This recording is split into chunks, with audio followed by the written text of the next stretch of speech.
مبروك لجماهير النادي الاهلي العظيمه، مبروك لمصر كلها.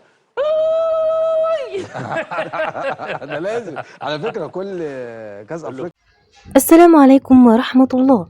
قبل ما نبدأ عطر فمك بذكر الله والصلاة والسلام على رسول الله. أتمنى تدعموني وتشتركوا في القناة ليصلكم كل جديد. اللي بنقول له مبروك وهيدينا زغروطه اكيد.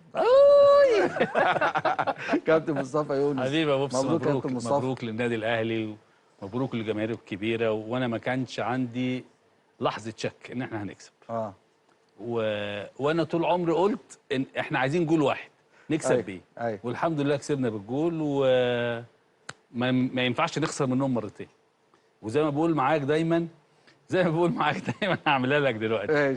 زي ما بقول معاك دايما يا مهيب، اسم النادي الاهلي كبير قوي قوي. انا يعني عشت التجربه ديت بره. عشت ايه؟ انت اول واحد مسك الكاس دي؟ لا، عشتها كلاعب. يعني بحس زي ما قلت لك قبل كده، حسن شحاته ده حبيب قلبي، عيني في عينه ومش شايفني.